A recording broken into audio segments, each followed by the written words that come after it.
La terre, pour moi, j'en suis persuadée, c'est le pouvoir et c'est hyper important que ce soit à travers des jardins partagés, à travers, aussi détenir sa terre en tant que Guadeloupéen, que c'est un enjeu crucial de justice sociale et climatique et qui va nous assurer aussi de la pérennité, pour, les années à venir. C'est aussi revenir à ses sources, manger beaucoup plus végétalien. Cette question de la santé ici, je pense que c'est très important. C'est un super bon levier à activer parce que le côté empoisonnement, chaîne du froid par exemple avec la viande, chlordécone qui se concentre dans les œufs et dans la viande comme jamais, opacité de, des espaces de distribution. Ah, c'est pas mal. Bonjour, bienvenue dans Régénération Caraïbes, le podcast de la transition écologique dans la Caraïbe. Aujourd'hui, nous allons parler d'alimentation saine, nous allons parler d'afro-véganisme et de décolonisation des assiettes, avec une invitée qui est excellemment bien placée pour en parler, c'est Charlotte Polifonte, alias Mangeuse d'herbe. Bienvenue Charlotte.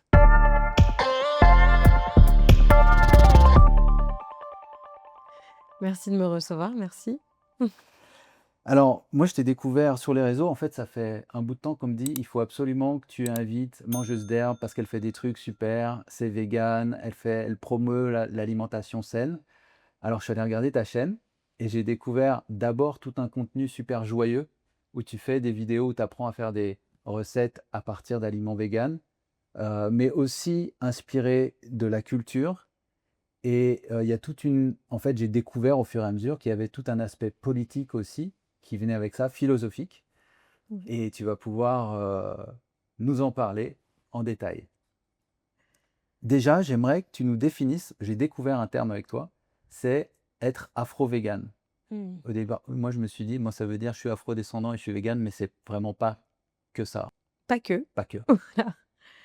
En fait, oui, l'afro-véganisme, ça va être, le véganisme comme on peut le considérer aujourd'hui, c'est-à-dire que la base, c'est pratiquer un régime alimentaire végétalien, Mhm, donc c'est-à-dire sans œufs, sans, sécrétion animale, mais également sans chair animale, marine ou terrestre. mhm, Et l'afrovéganisme, le véganisme, bien sûr, ça va être l'alimentation, mais ça va être aussi tout ce qu'on va acheter, c'est-à-dire, pas acheter de cuir, ne pas aller dans les parcs, où on utilise, les animaux. L'afro-véganisme va bien sûr, inclure une alimentation qui peut être on peut considérer comme aussi la source, du véganisme, comme par exemple pratiquer une alimentation haïtale que l'on doit aux Rastafari. mhm. On peut aussi, relier ça par rapport aux oppressions, c'est-à-dire que l'afrovéganisme, c'est aussi comprendre, pourquoi est-ce qu'on ne veut pas exploiter l'animal et aussi pourquoi est-ce qu'en fait on ne veut pas participer à une industrie qui en fait ne nous sert pas nous non plus afro dans la communauté afro-diasporique. C'est-à-dire que ça va aussi lier, faire alliance, entre les luttes, que ce soit, l'antiracisme et aussi, comprendre que, justement cette exploitation, de la terre, et du vivant, elle se fait également sur les humains. Donc c'est vraiment ne pas isoler, le la thématique, de l'écologie ou du bien manger végétal complètement, hors sol et complètement, voilà, je fais ça parce que j'aime les animaux, mais aussi je fais ça parce que culturellement je suis, normalement plus, sensible à ça en vérité, contrairement à ce que, le code noir m'a conditionnée à, contrairement à mon histoire, on va dire que c'est aussi revenir à ses sources, manger beaucoup plus végétalien. Moi, j'aime bien dire que, par exemple, quand on analyse un peu, par exemple, les plats, du continent africain, on voit très souvent que la base de ce plat, c'est une plante. C'est pas, par exemple, je sais pas, une blanquette de veau.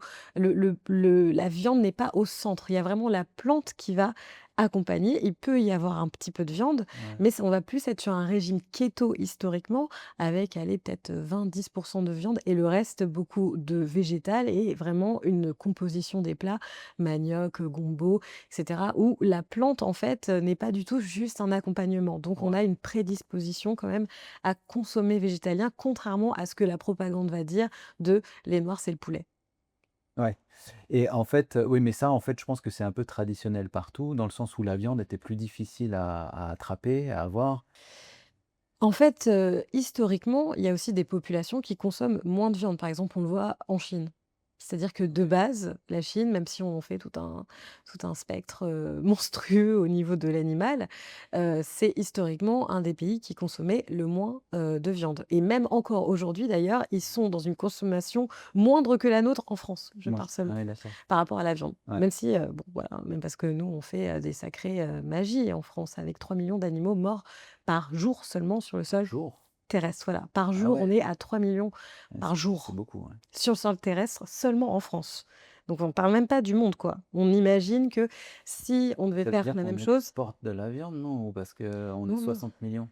c'est tout ce que toutes les vies que l'on crée et que donc il y a les poules, il y a voilà, tout ça, c'est une grosse industrie mortifère comme, j'aime à le dire et vraiment c'est voilà, je les chiffres sont dispo sur, Ouais, ouais. L214 et Oui, cetera et puis en ça fait plus en live comme ça, parce que là je parle même pas des fonds marins qui sont même pas, chiffrés en individus mais en tonnes. mmh Donc par jour, c'est assez, vertigineux quand même ce que l'on fait à la planète et aux vivants quand même, hein. Faire naître pour mourir, sans cesse à ce point, bon voilà. Mais c'est-à-dire que culturellement, il y a aussi, des cultures qui sont beaucoup plus habituées au fait de consommer de la viande, de consommer certains produits, comme par exemple même en Chine le soja, voilà. Ils vont avoir des même des microbiotes qui vont être plus adaptés Ouais. à telle ou telle alimentation et par exemple, dans la communauté, noire, on sait que, bah, justement, on va avoir des cas, d'hypertension, de diabète et cetera qui OK. vont être vraiment très bien régulés par, des racines et cetera. Mais c'est parce que c'est des gens qui consomment depuis des millénaires ce type d'alimentation Mmh.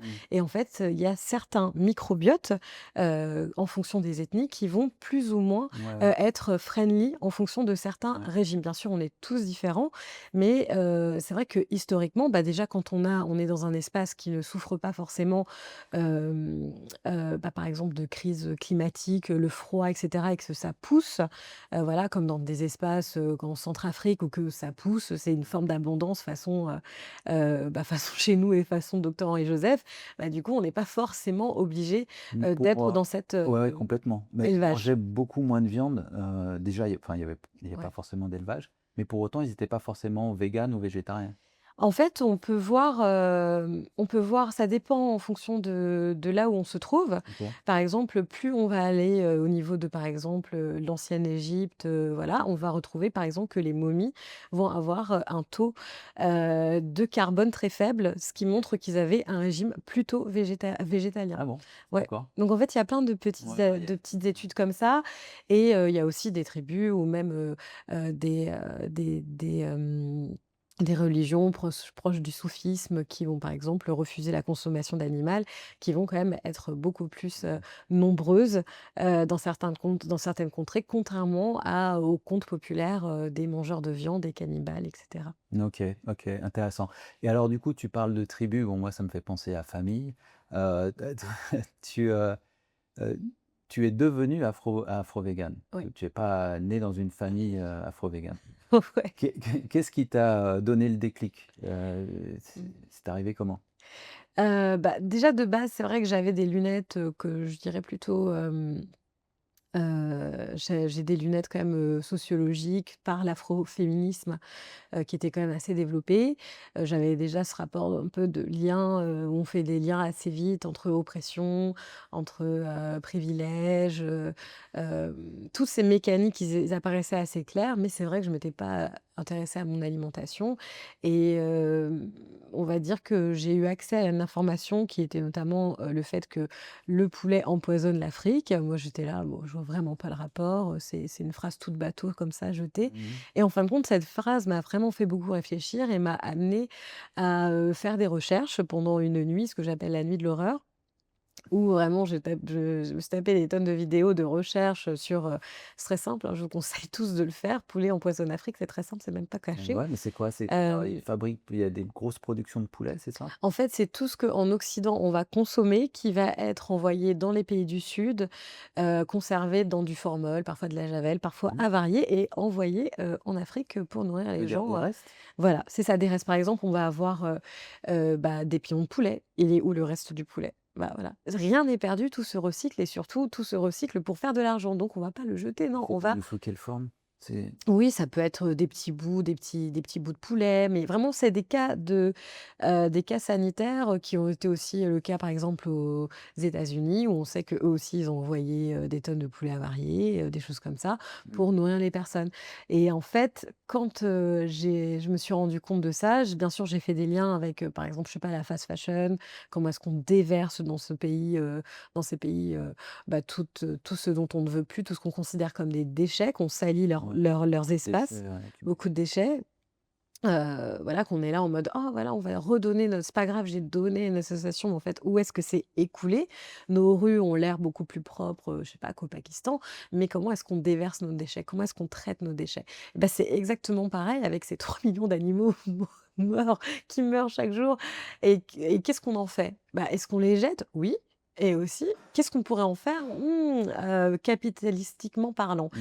Et il y a, on trouve toujours des solutions, hein, même, voilà, les farines animales, enfin, il y a plein de choses. Ouais, ouais. Mais, c'est-à-dire que, cette information m'a bien brutalisée et surtout, je me suis rendu compte qu'en effet, la mort appelle la mort. C'est-à-dire que vraiment, on va se nourrir de corps, on va créer un niveau de violence assez, inconcevable, je pense même pour notre esprit et puis on va, ce cycle reproduit la mort ou l'intoxication d'autres personnes considérées Mmh. de moindre manière que ceux du Nord et sont écoulés de manière, indécente. Et alors comment est-ce que, ton message est perçu ici?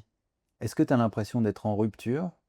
Est-ce que tu as de la réception, de la réceptivité? Ouais.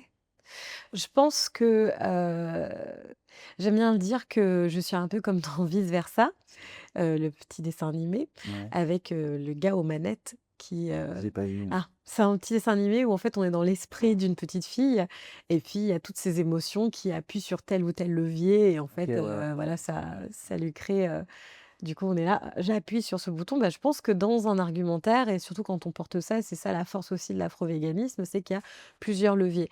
On va dire que dans du véganisme ou de l'animalisme classique, on va être sur de l'éthologie, on va dire: «Bah, regardez, la preuve qu'ils sont sensibles, regardez et il y a un cœur», Mmh. qui est aussi un argument recevable, et puis, attention, au niveau écologique, c'est un désastre. Voilà, moi à peu près, bien sûr, là je minimise, mais on peut avoir Mmh. à peu près ces 3 leviers. Bah, dans l'afro-véganisme, il va en avoir plein d'autres. Par exemple, le levier, le colonialisme. Donc par exemple ici, quand, je vais parler, mais même à ma famille, hein, c'est-à-dire, je vais surtout interroger, mine de rien, dans la communauté, on va quand même avoir une propension à s'interroger sur ce qui nous a été légué, ce que la colonisation nous a instillé et de quoi est-ce qu'on veut garder, de quoi est-ce qu'on veut être encore accompagné et qu'est-ce qu'on voudrait lâcher pour revenir soit à des sources, soit à quelque chose de plus périn. Et même cette question de la santé, ici, je pense que c'est très important. C'est un super bon levier à activer parce que le côté empoisonnement, chaîne du froid par exemple avec la viande, chlordécone qui se concentre dans les Ouais. œufs et dans la viande comme jamais, opacité de, des espaces de distribution. Ah, c'est pas mal. On a Ouais, des trucs pas mal.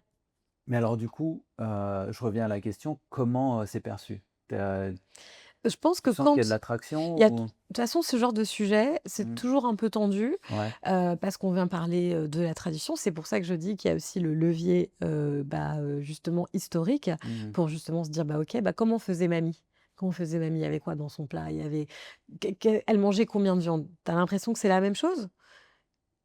Oui, OK, ça c'est faire intéressant de faire revenir, appel au bon sens et puis, ensuite il y a tous ces leviers qui bien sûr vont parfois mettre de l'attention, mais aussi de la compréhension parce qu'aussi ça vient pas de nulle part, hein. C'est-à-dire qu'on a tous un rasta qui fait à côté, du manioc, du travail de manioc, c'est pas non plus, quelque chose de complètement occidental. On a déjà vu des personnes qui avaient, cette alimentation, qui à la rigueur consommaient, du poisson. Les adventistes ici, consomment énormément végétalien. Donc il y a une grosse population auquel on n'est pas totalement étrangère ouais. et heu et je pense que ce qui est important, c'est qu'au-delà du jugement que ça peut créer un discours culpabilisant ou pas, voilà, sur, l'écologie ou même la responsabilité. Mmh. En règle générale, ça peut être, culpabilisant. C'est aussi de dire, voilà, on fait comme on peut, mais c'est important de travailler, sur ces sujets parce qu'il en va déjà de notre avenir, de celle de nos enfants et de celle de notre île quand même Ouais. qui est quand même, un des espaces de vulnérabilité, forte. Et moi, j'ai toujours tendance à alors ma perception des choses, c'est que plus, on est dans des discours qui vont unir les gens, plus on va réussir à faire bouger les choses. Ouais. Et je comprends complètement, toute la logique qu'il y a derrière ce que tu me dis. En même temps, moi, personnellement, par exemple, je me sens un peu exclu de ce mouvement, tu vois? Comment, comment, tu réponds à ça, comment tu vois les choses à ce niveau-là? Bah, je pense que chez les Guadeloupéens, on sait aussi qu'on a ce besoin aussi de guérir ensemble. Mmh. C'est-à-dire qu'on c'est quand même un discours qu'on entend souvent sur plein de choses, de se dire: «Attendez, on a aussi des trucs à traiter entre nous». C'est-à-dire, historiquement parlant, on peut pas juste dire: «Ah bah, voilà, universalité et boum, il y a plus rien et on va juste, parler, on va dire, comme ça, sans traiter des savoirs autochtones ou en traitant les savoirs autochtones ou en disant que tout le monde peut s'y identifier. Non, parce qu'il y a quelque chose à guérir et à travailler, je pense, ensemble et aussi créer une solidité. Je pense notamment aussi en Guadeloupe qu'on a aussi des grosses disparités, raciales. Également au niveau du pouvoir, de l'économie, du travail de la terre, de qui a de la terre, qui n'en a pas. C'est aussi des grosses disparités et je pense que la culture, c'est quelque chose aussi qui nous rassemble, que ce soit le Roca, que Ouais, bien ce soit sûr. tout ça et je pense que, réussir à faire peuple, bien sûr, dans notre diversité, je pense que c'est aussi essentiel de pouvoir porter un discours parce que ce discours qui est écologique mainstream, ce que j'appelle mainstream, c'est, blanc, occidental.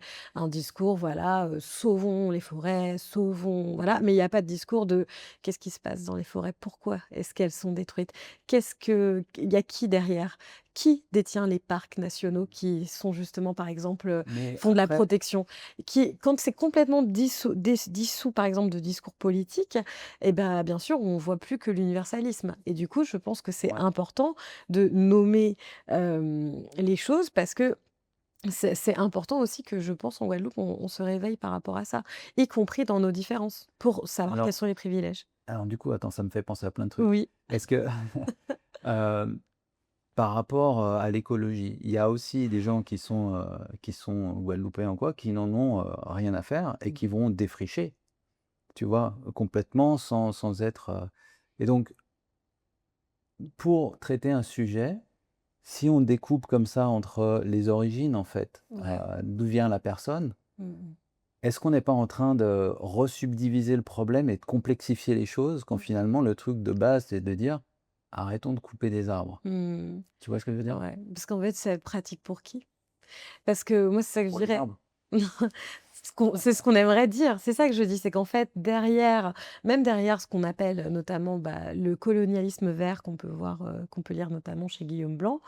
Le colonialisme vert, c'est-à-dire, bah, voilà, on va porter un discours où on va dire que la priorité, c'est ça et comme c'est la survie de tous, c'est la priorité, c'est ça. On ne voit pas les couleurs, on n'a pas besoin de trop franchement séparer. Mais en fait, moi, je suis persuadée que ce problème, il est complexe. Il est Et enraciné par plein de j'aime bien la comparer à une hydre et qu'il y a plein d'hydres que même quand c'est une sorte de truc humanitaire, écologique, c'est sympathique, on mange bien, on fait du yoga, on est sain. Derrière, il y a des choses qu'il faut regarder, surtout en territoire colonisé. Parce que, le néocolonialisme s'exprime aussi à travers ça. Et à travers, bien sûr, ce côté, séparation, moi, je pense aussi, c'est proposer de la conscientisation, des armes, en fait. Parce qu'on n'est pas armé à lire socialement, toutes ces choses. On va plus se dire: «Ah bah, voilà, Paul Watson, il a fait un super taf» et vraiment, je le respecte pour ça, pour, Sea Shepherd. C'est quelqu'un qui fait super. Ah bah, Brigitte Bardot, voilà, elle a mené des choses incroyables, géniales et puis derrière, il y a des discours particulièrement violents qu'on va se dire: «Bah, c'est pas la priorité» parce que pour les baleines mais en fait, il faut responsabiliser les gens, non pas à une pureté, mais une reconnaissance, au moins une reconnaissance et où faire ce travail de reconnaissance qu'autre qu'en pays colonisé, la Guadeloupe? Moi, je trouve que la reconnaissance, on a vraiment besoin de la reconnaissance et de la réparation. ouais, et ça, ça je comprends complètement, c'est clair. Mais le fait d'associer les 2 sujets, en même temps, c'est un côté super intéressant parce que comme tu disais, quand tu manges 3 fois par jour, donc te poser la question de te dire: «OK, qu'est-ce que je mange? Pourquoi je le mange?» Ouais.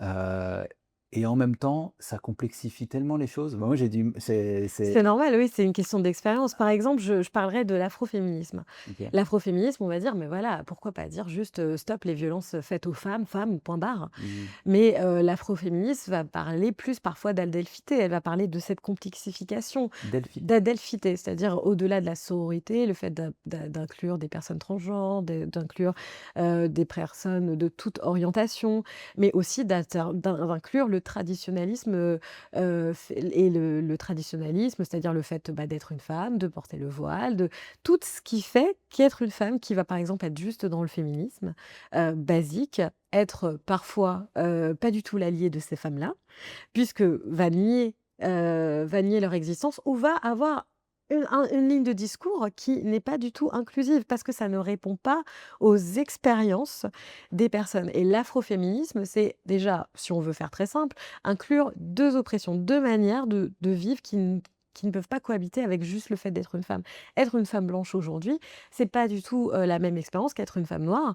On ne vit pas, même dans les relations amoureuses, la même chose, où on n'est pas en sécurité de la même manière dans les relations amoureuses, on n'a pas le droit à la vulnérabilité de la même manière. C'est quelque chose bien sûr qui doit changer, mais tant qu'on ne capte pas les dynamiques en tant que femme racisée ou noire, c'est pour ça que je comprends absolument que toi tu ne le ressens pas, parce qu'en fait, c'est quelque chose de l'ordre de l'expérience. Si on n'expérimente pas cette différence, on comprend pas à quel point le discours peut être dissonant. Non, mais je le comprends quand même. Je Ouais. le comprends. C'est plutôt le fait de catégoriser et de regrouper des sujets comme ça qui m'étaient pas, Mmh. familiers, tu vois? Et pareil, je me dis, quand tu es dans la lutte, bah, dans la lutte ou en tout cas dans la revendication, des droits, tu Ouais. vois? Et de la prise de conscience de l'histoire et de tout ce qui s'est passé ici, le fait de dire, d'amener ça avec du végan, Ouais. bah, je me dis: «Tu te mets déjà, 70 de la population qui vont se dire: "Ah oui, mais alors moi, je comprends ce qu'elle dit là, mais par contre, je mange la viande, donc en Ouais. fait, je peux pas être dans le même délire"». Parce que je pense qu'au-delà de, moi je mange de la viande et l'autre, mange pas de la viande, bah, il y a des personnes qui vont dire: «Ah, moi aussi j'ai ma tante qui a eu un cancer du côlon. Ah, ça peut être un truc qui va désinflammer mon corps. Ah, c'est vrai que j'ai un haut taux, de chlordécone». Ça peut être, «Ah, bah, moi j'aimerais manger moins comme ça, donc comment est-ce que je peux faire pour garder mon bébé lait, les goûts de mon boudin, mon jambon de Noël, comment je fais pour garder, ma tradition?» Et ne pas l'abandonner. Ça veut pas dire peut-être que je vais tout changer et que je vais être aussi radicale que cette turluberlue de mangeuse d'herbe. Mais en tout En tout cas, cas, ça questionne, ça fait ça va peut-être questionner. questionner et puis surtout, j'espère créer de la représentation, de radicalité qui permet de se dire: «Bon, bah, voilà, quand on est radical, on peut aussi, voilà, faire plein de choses, être heureux, être avec sa famille». Moi, j'ai ma famille, elle est pas du tout végétalienne et il y a pas de souci avec ça, et de temps en temps, ils ont bien envie de faire des Noëls véganes pour moi, et parfois, et ben, je ramène mon plat ou on me fait des repas, et en fait, ça permet juste de faire du lien, et je pense qu'au-delà de se dire: «Voilà, je vais me mettre à dos». Bien sûr qu'il y a des gens, ça va les réveiller de manière, très personnelle, Mmh. ça va venir taper parce que la nourriture, ça vient taper dans quelque chose de très profond, surtout ici, parce que, hem, le côté culinaire, c'est un peu, on a l'impression que c'est un peu ce qui nous reste, quoi. C'est un peu ce qu'il y a de plus essentiel, de plus C'est une traditionnel. grosse partie de la culture. C'est une grosse partie de la culture. On va se dire peut-être dans la religion, bah, voilà, c'est quelque chose de l'extérieur qui est venu. Bon, on en a fait quelque chose qui nous parle, mais on a l'impression que voilà, dans la tradition culinaire, on est sur quelque chose de 100. Et quand je viens dire, bah, que la morue, c'est pas endémique, à la Guadeloupe, et que c'est un poisson d'eau froide et que ça vient pas d'ici, et que, on peut retracer, le parcours, des colonisateurs, bah, voilà, où est-ce qu'on mange de la morue très souvent? Voilà, le Portugal, tout ça, voilà, le pillage, des mers à Terre-Neuve, et cetera. L'or blanc, le cabillaud, tout ça, ça a été une manière d'écouler, de créer de la dépendance économique et alimentaire qui est liée à la colonisation, et le fait qu'on continue d'en consommer alors qu'il n'y en a pas, il y en a pas, et qu'on se dise: «Voilà, petit porte-drapeau». Oui, c'est le signe que notre histoire, elle est faite de ça, mais est-ce qu'il faut donc continuer? Est-ce qu'on peut pas se dire: «OK, je pose de la conscience et que même le poisson que je mange ou que je qui a» parce que les papilles, c'est comme, c'est hyper puissant. Ça conditionne nos comportements. Ce sont des comportements alimentaires, c'est la Madeleine de Proust un peu, quoi. C'est très dur de s'en séparer et je comprends du coup que ça chamboule émotionnellement parce que quand on sent l'odeur du chicktail, là, on est là en mode: Mmh, voilà, on n'a pas envie de se dire: «Ah non, moi je quitte tout ça», quoi. Mais mmh. c'est-à-dire que c'est à quel point, hem, l'impérialisme alimentaire va nous tenir par le palais et à quel point quand on est là en train de faire des résistances pour pas acheter du champagne, pour pas acheter ci, pour pas acheter ça, chez qui, dans quelles mains, Mmh. et ben si on ne va pas s'interroger justement sur cette souveraineté alimentaire, sur cette libération, et c'est ça qu'ont compris les communautés Rastafari depuis très longtemps, c'est que ce sont des personnes qu'on a beaucoup dépolitisées dans, les imaginaires en disant que voilà, ce sont des fumeurs d'herbe ou c'est des gens qui sont tout cool, relax. En fait, ce sont des personnes qui avaient une vision de déconstruction, à long terme et que l'alimentation, être souverain et surtout être connecté, avoir la transparence de notre aliment, de ce que l'on fait, c'est la but d'une révolution et moi, c'est ça que je souhaite pour la Guadeloupe. D'accord. La mission est claire. Simple. C'est ce que l'on veut tous, en tout cas, on veut s'affranchir du bateau, d'être dépendant de ça, on veut savoir d'où ça vient, on veut savoir qu'est-ce qu'on met dans nos assiettes, on veut savoir comment les gens cultivent, on veut savoir quels pesticides on nous impose, la loi du plomb en France, c'est pareil. On veut savoir et Mmh. ben moi je dis: «Allons-y, bah, allons savoir», mais bon, parfois ça chicote parce qu'on n'a pas envie, de se séparer de notre Madeleine, mais il y a des moments, il n'y a pas de révolution sans prise de conscience et après chacun va à son rythme, bien sûr. Mmh. Chacun va à son rythme et bien sûr qu'ici, il y a des gens qui vont, être vraiment, violentés intérieurement, mais il y a aussi plein d'initiatives magnifiques comme par exemple le VG Créole, bon je suis pas du tout, Ouais. neutre puisque je fais partie de l'équipe, Mmh. mais quand je vois en une journée tout ce que ça draine comme personnes autour du végétal, que ce soit les show cooking, les gens qui vont se dire, «Bah, je vais venir, écouter des spécialistes, Sarah Gaspard, Docteur et Joseph, Fiona», plein de personnes qui sont engagées pour le vivant, peu importe ce qu'ils mangent, mais en tout cas qui vont quand même avoir un discours qui est: «Le végétal, c'est ça qui sauve, c'est l'avenir». Bah, c'est magnifique, quoi et je me dis qu'en fin de compte, on n'est pas si en mode, allergique à ça, c'est juste la formule. Non, ouais, je pense qu'il y a quand même beaucoup de curiosité. Les gens sont de plus en plus intéressés à savoir qu'est-ce qu'ils peuvent faire avec leur propre jardin, qu'est-ce qu'on peut faire Ouais. avec les racines locales, avec toutes les opportunités qu'on a ici, c'est clair. C'est en train de bouger en tout cas, je pense à ce niveau-là. Ouais. Et la morue, c'est drôle que tu dis ça parce que c'est vrai que moi pendant un temps, enfin quand je suis arrivé ici, je suis arrivé il y a une dizaine d'années, pour moi c'était un plat, c'était antillais et Ouais, à un moment donné, j'ai réalisé que non. Effectivement, la morue enfin c'est un plat antillais. oui. Mais c'est vrai que la morue, c'est quelque chose qui est importé. Après, il y a plein de et tu vois, en fait, c'est pareil, c'est toujours dans la façon de présenter les choses ou de réfléchir sur le sujet. Mmh. Finalement, je te rejoins sur beaucoup d'éléments que tu dis par rapport à la viande, c'est-à-dire, en fait, c'est l'aspect industriel. Ouais, tout à fait. L'aspect industriel qui est Ouais. super choquant. C'est-à-dire que, hem, élever, des centaines d'animaux pour, C'est terrible. voilà, c'est parce que c'est devenu une industrie qui a plus de connexion avec l'animal. Mais, pour autant, il y a des gens qui peuvent avoir localement leurs coqs, leurs poules Tout à fait. et faire leurs choses, en restant local. Ouais. Bon, ils sont pas véganes. Mmh, Là-dessus, je comprends tout à fait. Moi, je pense qu'aussi la plupart des gens, qui consomment de la viande ne feraient pas le sale boulot, en règle générale. Il y a des gens qui font le sale boulot. C'est-à-dire qu'il y a des gens qui vont se salir les mains et consommer leurs animaux. c'est Est-ce que j'ai envie de les applaudir? Non, j'ai pas que ça à faire, mais c'est clair qu'ils ont au moins cette responsabilité de à chaque fois si à chaque fois qu'on mange du poulet à table, pas le dans et ben, consommer. on va le chercher et qu'on y va, peut-être que les gens y réfléchiraient à 2 fois. Donc je pense que c'est loin des réalités, déjà et puis aussi, il faut savoir que si on est dans une dynamique de souveraineté alimentaire, il faut savoir que on a très peu de terres cultivables en Guadeloupe, hein. Je sais plus c'est combien de pourcents, je crois 30 et du coup, faut savoir que pour nourrir la population, ce qu'on n'est pas en capacité de faire pour Mmh. l'instant, il faudrait, favoriser le végétal parce que sinon, pour avoir des bêtes et ben, il faut des pâturages et toutes ces terres vraiment, cultivables, On n'aurait pas si d'espace quoi, il y aurait pas d'espace. Si tout le monde veut sa viande, il y a pas d'espace, mais même en France.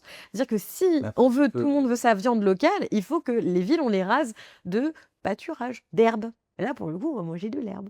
Mais c'est-à-dire que vraiment pour, entre ce que consomme une vache, par exemple, mmh pour, voilà, pour, être alimentée et cetera et ce que nous et l'espace dont elle a besoin, si on veut vraiment qu'elle vive dehors dans des conditions où on se dirait que les conditions sont plus éthiques, pour moi, c'est toujours pas un modèle viable. Je pense en matière de modèle, si les gens, ils veulent avoir leur cochon, faire ci, faire ça, oui, bien sûr et chacun, fait ce qu'il veut avec sa conscience.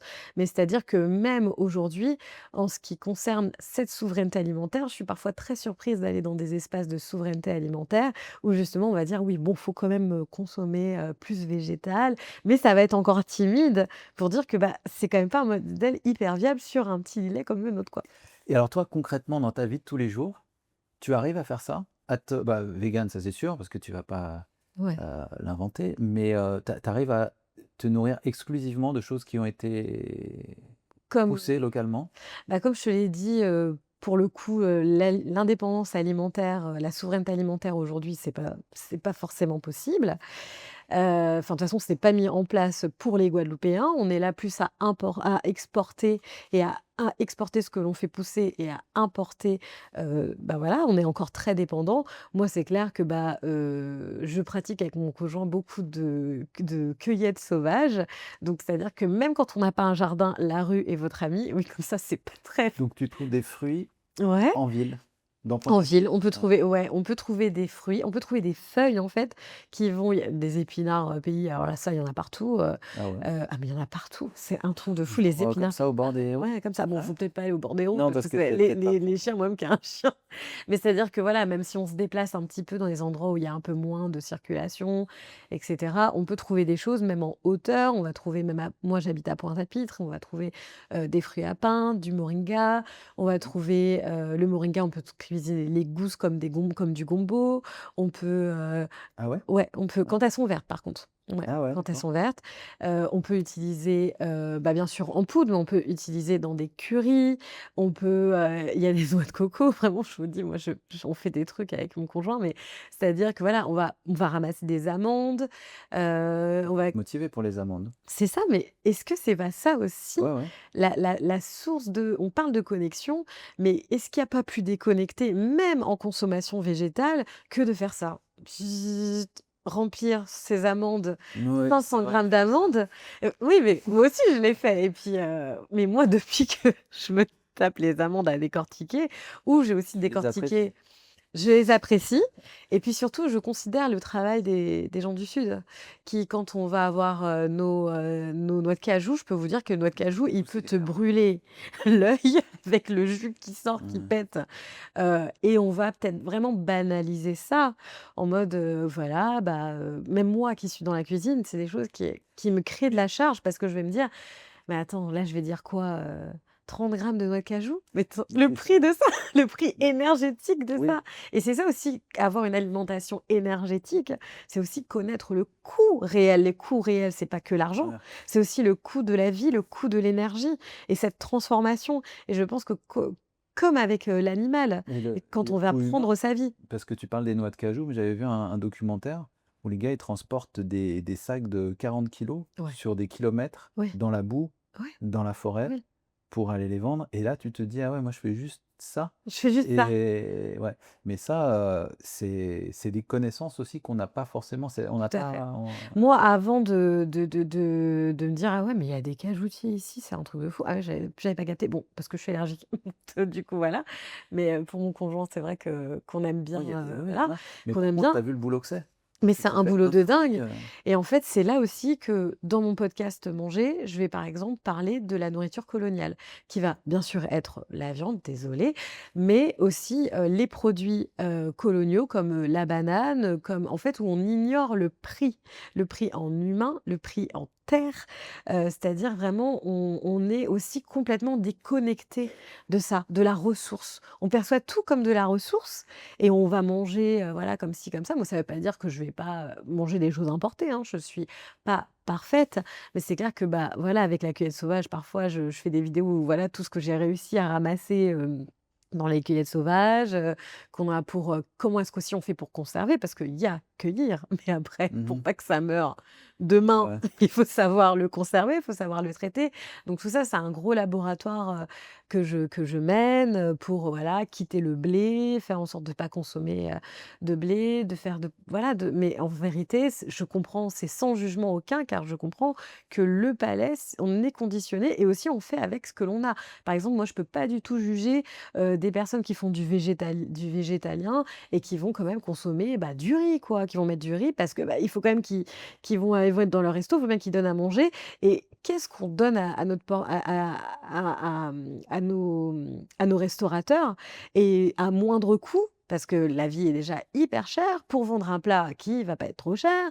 Du coup, c'est un peu un serpent qui se mord la queue. Le but, c'est pas d'être dans une pureté locale totale. Je pense que c'est aussi de se dire: «OK, comment ça fonctionne?» Être autochtone de sa terre, savoir au maximum comment transformer et être en autonomie le plus possible. Et faire de son mieux. Après, avec l'animal, c'est aussi faire du lien. Ça veut dire quoi faire du lien? C'est-à-dire si on considère véritablement l'animal comme nos voisins, nos dans une pensée aussi autochtone, c'est pour ça que j'aime bien m'intéresser aux cosmovisions. Comment est-ce que d'autres, C'est quoi les cosmovisions? les cosmovisions, c'est la manière de voir le cosmos, la manière de percevoir le cosmos.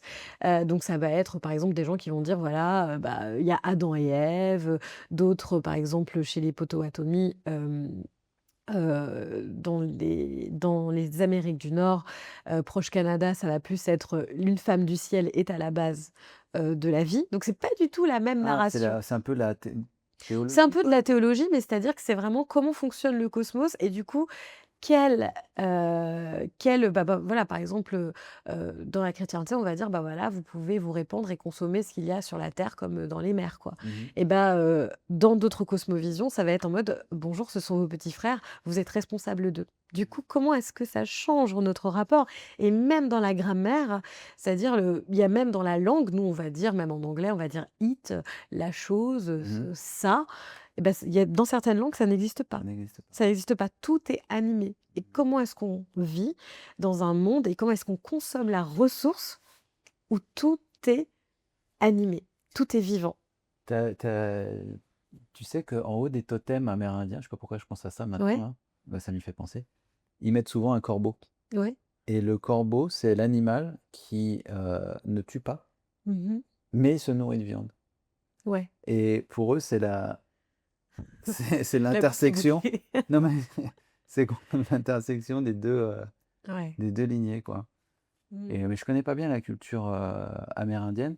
Ici, c'était les Arawaks, Oui, les Caraïbes, Kalinago, ouais, Kalinago, Kalinago, il y en a encore à Arawak. la Dominique beaucoup. Oui, oui, oui, ici aussi. Ici aussi, Ouais, ouais, c'est il vrai, y il a y a des des gens, ouais. associations, des gens qui sont, Mmh. Kalinago, même si, physiquement, ils ont pas forcément, Moi, je trouve tous gardé ça les traits. ça se voit, mais oui, il y a eu des mélanges, c'est sûr, mais moi, je trouve qu'il y en a, ça se voit et ça fait plaisir. Et ils ont gardé leur, culture un petit peu, tu connais ou? Oui, bah, je les connais pas tous hélas, Ouais. mais c'est vrai qu'il y a des personnes, j'ai eu la chance d'échanger avec un Guyanais récemment qui, nous a fait rencontrer une personne Kalina Mmh. et en fait, elle me disait, voilà, elle me parlait parce qu'il y avait peut-être pas tout qui était resté vivant, mais il y avait notamment ce truc, par exemple, je sais pas, de pas dire merci. Ah, ils disent pas De merci? faut pas dire merci, c'est bizarre Ah de ouais? dire merci. Des choses comme ça dans la langue OK. initiale. Il y a plein de choses comme ça, c'est pour ça que je pense que même si tout n'a pas été conservé, il y a des petites bribes comme Ça ça trans Ouais, qui c'est vrai. transpirent Mmh. et qui vont faire que, bah, voilà, peut-être qu'eux vont pas se considérer comme écolos, peut-être qu'ils vont pas se considérer comme véganes, mais il y a des bribes de pensée qui sont tellement, importantes à s'inspirer, qui peuvent aussi relier malgré un peu, toute la disparition, qu'a imposé, bah, ce massacre et ce traumatisme, planétaire, je Mmh dirais. mh. Mmh. OK. Intéressant et du coup, comment tu te projettes toi, si tu regardes dans l'avenir? parce que tu regardes beaucoup, l'histoire, le Ouais, passé, d'où on vient et cetera. ouais. Mais tu as un projet, tu as dit tout à l'heure, tu voulais Ouais, je suis un scorpion, j'adore le quand j'étais petite, je voulais être archéologue. Donc ah ouais? j'aime bien fouiller Ah, dans le tu vois, c'est ça, passé, ouais et ouais. j'aime bien j'aime bien. Oui, bah, pour l'avenir, moi, c'est vrai que mon but ultime, c'est de fonctionner, moi et les miens, le plus possible en autonomie.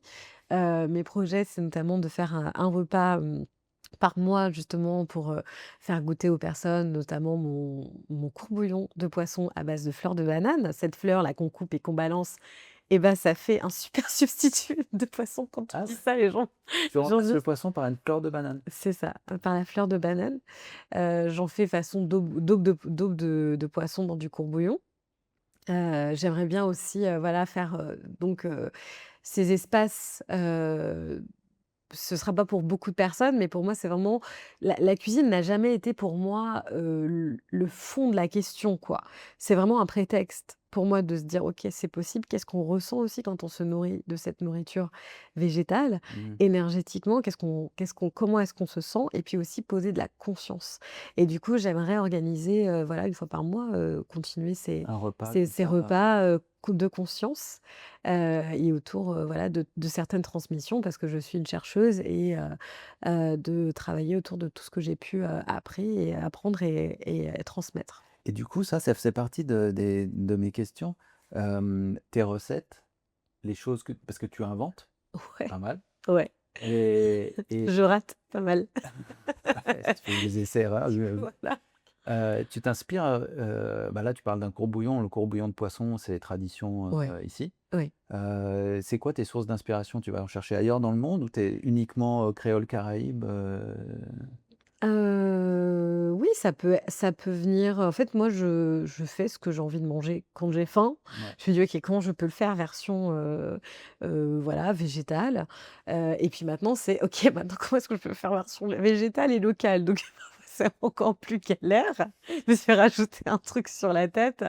Mais pour moi aussi, c'est ce travail, hein, vraiment, D'être, d'être au plus proche. Et c'est vrai que même végétaliser des plats qui sont à la base, très carnés ou des choses comme ça, pour moi, c'est aussi, je m'amuse pas à fabriquer une jambe dans mon assiette, à chaque fois une fausse jambe végétale.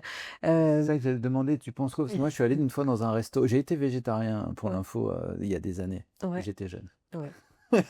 C'est jamais tard, Je hein, hein? trop tard? Non et je sais pour en revenir, ouais. Mais je suis allé dans un resto vegan, à Montréal et leur trip, c'est qu'ils faisaient vraiment genre du canard, mais tu as l'impression de manger du canard Ouais, ou et en fait, j'ai pas trop enfin bon, c'était un bon délire, enfin ouais, pour le cuisinier, tu vois? Il était fier de ses créations et c'est plus de se dire: «Waouh, j'ai mangé du canard», c'était pas du canard. ouais, Mais en fait, je me suis dit: «C'est quoi l'idée en fait?» ouais, et ouais. pourquoi faire semblant de manger de la viande Moi, si tu es j'adore vegan? ça. C'est Toi, enfin, moi, j'adore ça. Alors pas tu au ressens quotidien. Au quotidien, je m'amuse pas à reproduire, du faux poulet ou du faux gras. J'ai vraiment pas du tout, ça ressemble pas à ça.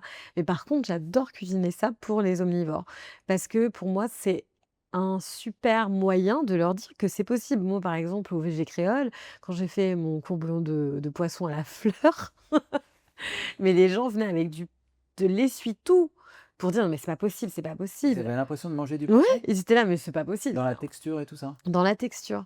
Et dans la texture, dans le goût, dans le Dans le parfum. goût? Ah oui. Et là, cette année, j'avais fait, roussi, cochon roussi. Voilà, donc j'ai fait Ah ouais, cochon carrément, tu roussi, fais du cochon aussi mais végétarien? végétalien, ouais, avec, Ah ouais. des pleurotes de vieux habitants, avec, Caruléum, Gaël qui fait, des pleurotes locales.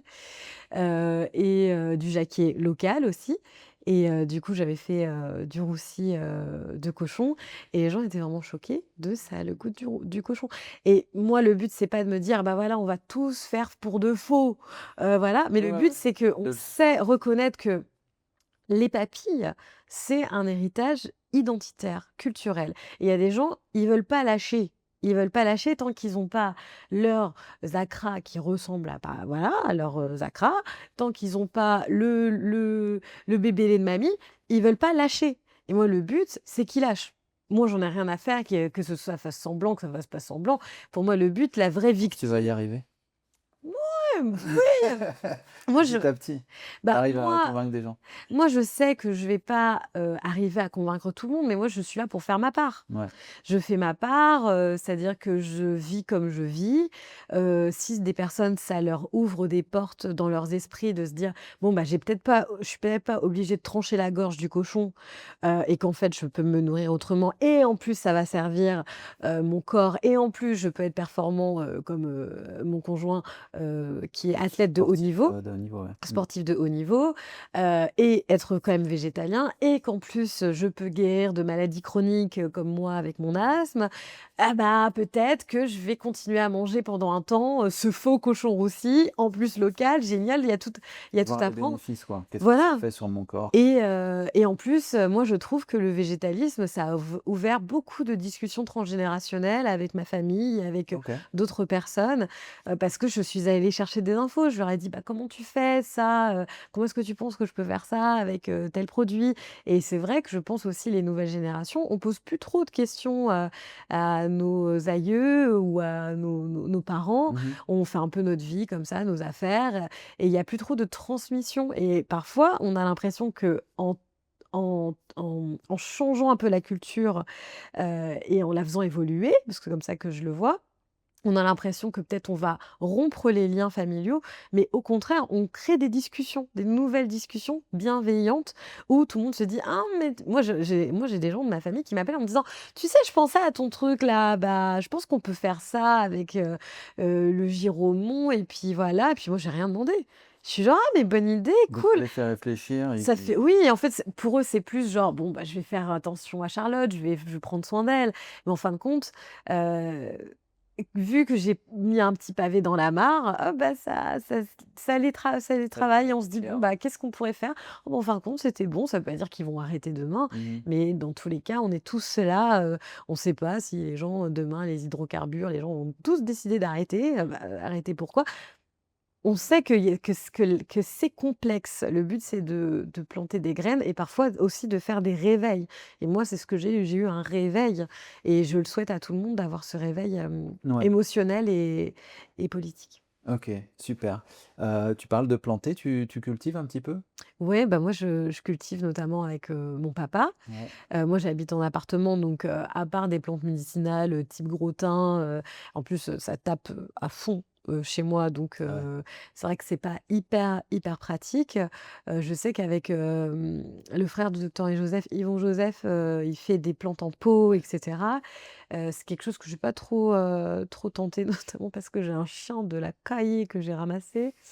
Oui, et on a choisi une vie difficile, hein. Mais c'est vrai que je pense que, à Pointe-à-Pitre, moi, je vois plein de choses émerger. Il y a des gens qui cultivent dans des petites bassines, Ouais. il y a des gens qui je les vois avec leurs golettes, je suis pas la seule, Ouais. ravée de la crèche comme ça en train de faire n'importe quoi.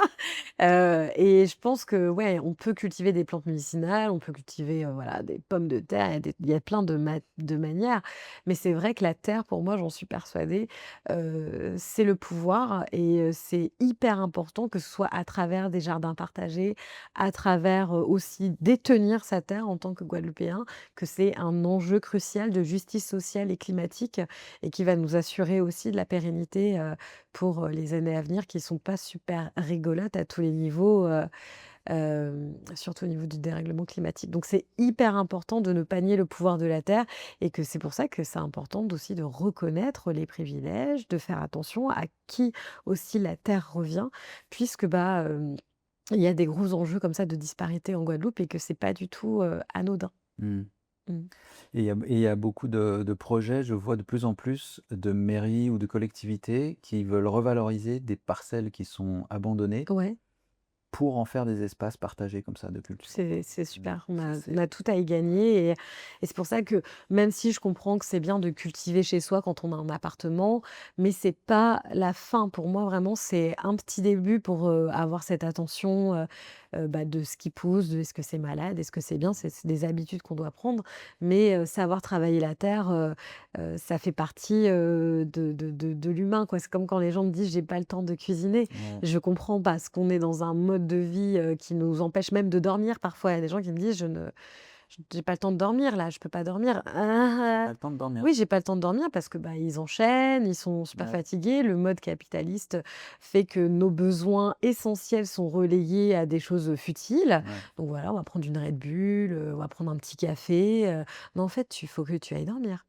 Donc Tu me dis faut ça à que moi là? non, non, les gens qui me disent ça, en tout cas, faut qu'ils aillent dormir et faut qu'ils fassent leur propre bouffe et faut qu'ils apprennent aussi à cultiver, même si bien sûr on est écrasé par, toutes nos obligations, à un moment, on va devoir, se choisir.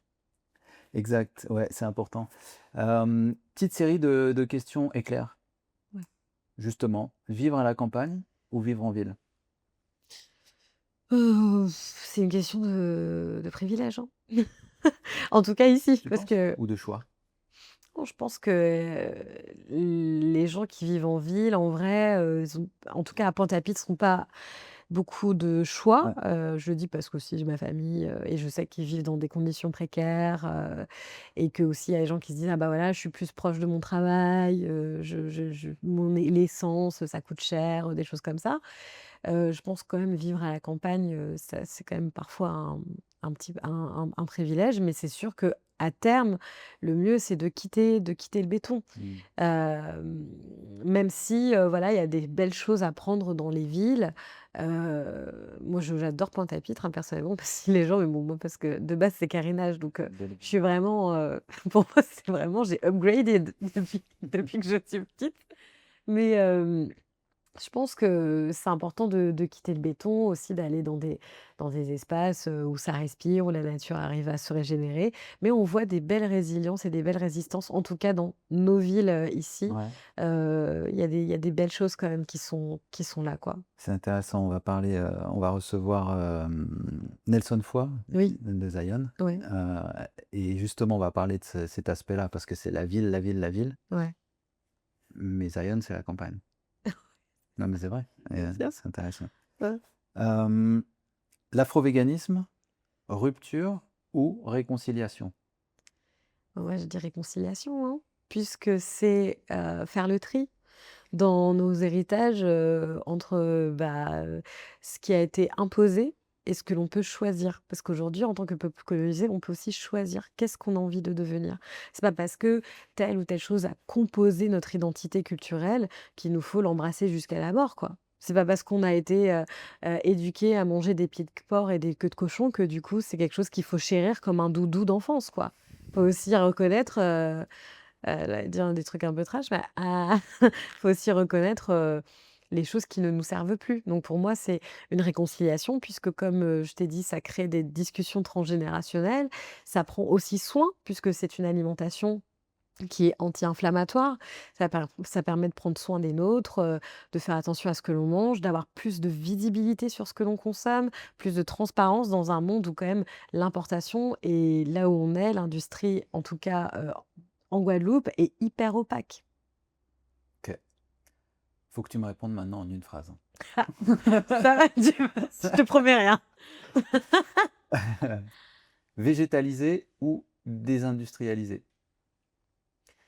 Ouais, c'est un piège ça. Hem, Ça dépend à quelle période Quelle période? Maintenant, aujourd'hui? maintenant? Mmh, en fait, l'un va pas sans l'autre, quoi. C'est-à-dire que végétaliser, mais être OK avec, l'industrie, des fruits et légumes qui vont être, par exemple, ultra pesticidés, ou, par exemple, la pomme, j'ai appris ça récemment. Non mais vraiment, la pomme, avant qu'elle arrive ici, 1 an, 1 an avant qu'elle arrive ici, je suis 1 an? choquée. Un Sérieux? an, 1 Pourquoi? an. Et ben pour qu'elle soit conservée, donc nous on mange des pommes, voilà, Mais qui non. mangent des pommes ici, mais les gens qui mangent des Je pommes et bah, ouais, des bah, Guadeloupéens même. mais oui, bah, de toute façon, hein, le palais, hein, le palais dictait les petites tartes aux pommes. La pomme, 1 an avant qu'elle arrive là, donc elle s'est conservée dans une sorte de truc bizarre, un peu, truc de saint truc de Mister Freeze en mode: «Ah, pour toujours». Ceci dit non, mais ceci dit, tu vois, au Québec, ils ont Ouais. beaucoup de pommes. Bah, ils les gardent 1 an chez eux, hein. et Ah ils te ouais. mettent dans leur cave. Ah ouais, Mais je mais ouais, mais je pense mais il faut crois savoir que quand même que la pomme, c'est quand même le fruit le plus pesticidé au monde, je crois. Je crois que c'est le ouais, toute la pire. peau, elle est vraiment Ouais, c'est même, voilà, puis bon, les trucs ben, Canada, là, comme abandonne ça, les ils ont pommes. des Ça, on peut abandonner les pommes, c'est facile. voilà, par exemple, là, végétaliser en se disant: «Bah, voilà, je sais pas, je veux des fraises, des trucs», enfin, oui, c'est du végétal, mais comme je dis, moi, dans mon discours, je m'attaque à la viande industrielle, mais aussi la viande locale parce que, bah, comme je dis, je parle de souveraineté alimentaire, c'est ce vers quoi j'aimerais qu'on tende.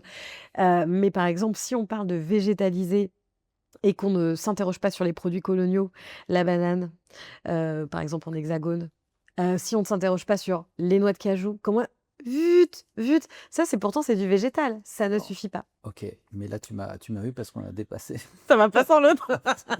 OK. Bon, d'accord, Ouais, ça marche, les 2. ouais. Cuisine, outil politique ou outil de soin? Ah ouais, ouais, ça Oui. va. Ah, mais Tu me reproches que c'est trop compliqué, elle a mais je suis compliquée. Je ne sais pas faire ça. La santé est politique. OK, bah, non, mais bonne C'est réponse. pas mal? Bah, parfait. Ça, OK. c'est la phrase validée. Dernière, imaginer l'avenir.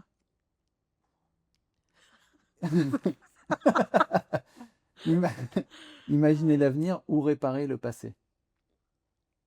Je vais me prendre un café. Je Vous avez 2 secondes. Alors, imaginez l'avenir ou réparer le passé. Réparer le passé. Parce qu'on peut pas, Mmh. travailler l'avenir, hein. C'est comme les traumatismes, hein, c'est comme la psychanalyse, hein. Tant qu'on n'a pas fait le boulot derrière, devant, c'est semé d'embûches. Donc il faut travailler, ce Mmh. qu'il y a derrière. Bon, moi, je suis l'archéologue dans ma tête, mais voilà, toute seule. Mais tant qu'on n'a pas fait le travail du passé, qu'on ne sait pas reconnaître qui est à qui et d'où est-ce que l'on vient et ce que l'on veut devenir, on peut pas le On savoir. peut pas. OK, très bien. Bah, écoute, on approche de la fin de Mmh, l'émission. merci. Ouais. Pour finir, est-ce que tu as une personne ou une personnalité qui t'inspire, qui t'a inspiré ou qui encore t'inspire sur ton chemin aujourd'hui? Aïe. J'ai dit 4 fois la même chose, mais c'est pas grave. Oh non. Hem, des personnalités qui m'inspirent, ouais, il y en a trop, il y en a trop. Une. Une, Val Kimmerer. Mmh. OK. C'est une écrivaine, qui a fait, alors après Le Seigneur des Anneaux, parce que j'allais dire ça qui a fait le meilleur livre, mais après Le Seigneur des Anneaux, c'est horrible. J'ai l'impression de trahir quand je dis ça. Mais, c'est une écrivaine, biologiste et issue des Premières Nations, OK. qui a écrit un livre, qui m'a complètement ouvert, hein, à ce que je fais aujourd'hui, OK. qui s'appelle «Tresser les herbes sacrées» et OK. qui est comment justement elle se nourrit de son héritage, hem, ancestral et qu'en même temps elle mélange le savoir de la science très occidentale, qui est aussi en fait un langage assez similaire, mais parfois un petit peu réduit au niveau des œillères quoi et qui propose, des visions du monde, qui mélangent justement ces 2 mondes dans lesquels, bah, hélas, on est obligé de dealer avec ces 2 mondes. Mais du coup, comment aller, se nourrir de plus d'ancestralité, de plus d'authenticité et de plus de sobriété et le fait que ce soit une personne issue des Premières Nations, moi, ça m'a beaucoup touchée, parce qu'elle et voilà, il parle des langages, de gratitude et de, hem, respect de respect de cette consommation. Moi, j'aime bien nous dire qu'on est des dévoreurs de monde, quoi et on est issus de cette voracité et là, on revient, dans ce livre, c'est magnifique parce qu'on revient à quelque chose de très sobre et de très, puissant, et c'est là-dedans que j'ai appris notamment toutes les choses au niveau de la grammaire, inanimé, animé. OK. C'est là que j'ai appris, comment est-ce que les pécaniers, ressentent que l'humain n'est pas juste un parasite, mais a un véritable rôle dans l'écosystème et que Pécanier? les pécaniers, Les ouais, arbres. ouais, les arbres, ouais, les noix de pécan, en fait, c'était inexpliqué pendant très longtemps. Pourquoi est-ce que les pécaniers, ils donnent à un moment, ils donnent pas Et pendant ouais. certains moments, et cetera. Et en fait, ils sont sensibles à qui ramasse leur bébé, hein. Si vous êtes sensible au docteur et Joseph, lui qui dit: «Eh, jette les bébés», voilà, les arbres quand ils donnent leurs fruits, c'est qu'ils jettent les bébés, ils espèrent qu'on les emmène et qu'on les rejette plus loin. Et bah, elle dit la même chose dans son livre où elle dit justement, que plus en fait elle voit quand c'est chargé de petits animaux, de petits écureuils, mais aussi, d'humains qui vont, bah, prendre les noix de pécan, les stocker, mais en faire tomber un sur le chemin, et bah, Mmh. le pécanier produit un peu plus quand, il a D'accord. cet humain qui participe à OK, l'écosystème. intéressant. Et en fait, nous, on va dire: «Bah, voilà, l'abeille, elle va polliniser, elle s'en fout, elle va juste prendre son pollen et puis, elle fait le langage de l'amour des fleurs sans le vouloir». Mmh. Mais nous aussi, en tant qu'être humain, on a ce rôle, et elle, ce qu'elle explique, c'est qu'on a un rôle de responsabilité. Et en Occident, on va être très là: «Ouh là là, faut pas avoir un discours trop culpabilisant, faut pas trop, trop, trop parce qu'après les gens, ça va aller». Mais justement, c'est parce qu'on n'est pas né avec cette notion de responsabilité, que la responsabilité, c'est pas la culpabilité, c'est que on fait partie de ce monde et qu'on n'est pas au centre de ce monde, mais on doit fonctionner en collaboration, et c'est notre responsabilité d'être des gardiens pour nous-mêmes et pour la nature. OK. Comment elle s'appelle, tu as dit? Val Kimmerer, Val Kimmerer. ouais. OK, super, on ira. Tresser les herbes sacrées, ouais, je le dis, C'est c'est noté. mon livre de chevet, pour Super. toujours, avec peut-être, Les femmes qui courent avec les loups aussi. Ouais. Une collègue Pareil, aussi? encore un truc, non, une autre, mais pareil, encore un truc sur, les cosmovisions, les contes, ça va de Barbe Bleue à des contes, mexicains où, là, par contre, c'est plus centré sur la femme, mais il y a vraiment sur, heu, sur l'héritage et les visions, du monde, qui peut ouvrir, des paradigmes plus sains de genre, par exemple. Ouais. Intéressant. OK. Est-ce qu'il y a une dernière, chose, une idée que tu veux transmettre avant qu'on clôture, cette émission, un message que tu voudrais faire passer? Et bah, je dirais que ce que j'aimerais faire passer, c'est que moi, je sais que la population guadeloupéenne, elle n'est pas si fermée que ça, à toutes ces idées dites, écologiques, dites, végétalistes, et cetera. Parce que, bah, on baigne dans une forme d'héritage, mais que peu importe comment on le nomme, les mots, bien sûr, c'est important parce que ça permet de se reconnaître entre nous. Mais je dirais que c'est important de ne pas avoir peur de la radicalité, parce que c'est ce qui a amené nos pères à beaucoup de transformations dans nos sociétés, cette radicalité, ce besoin d'aller au fond des choses et de pas trop composer. Donc moi j'aimerais qu'on prenne conscience que cette radicalité, parfois, elle peut tout à fait nous servir pour aller plus loin, et pas besoin d'être pur, mais au moins de viser la lune, quoi. OK, super. Bah, écoute Charlotte, merci beaucoup pour cette émission. Merci de m'avoir invitée. On va mettre, les liens sur tes différents médias, enfin même si tu as pas forcément besoin de nous parce que tu as des grosses communautés. Ça fait plaisir. Est-ce qu'il y a un événement, quelque chose que Pour l'instant, bah, je pense il y aura un repas d'ici, novembre. OK. Donc, bah, je communiquerai, mais je n'ai pas encore la date. OK, Voilà. bah, ça marche, il y a pas de souci. Beh, restez connectés du coup pour, les prochaines informations, on les diffusera. Mmh. Merci Charlotte. Merci, merci, merci pour l'écoute. Merci, à tous d'avoir suivi cet épisode jusqu'au bout. J'espère que ça vous a plu. On est content que vous soyez toujours là, à nous faire des commentaires. Continuez, on aime ça, on y répond Régénération et je vous dis à Caraïbes, très le bientôt podcast. dans un prochain épisode. Régénération Caraïbes, le podcast.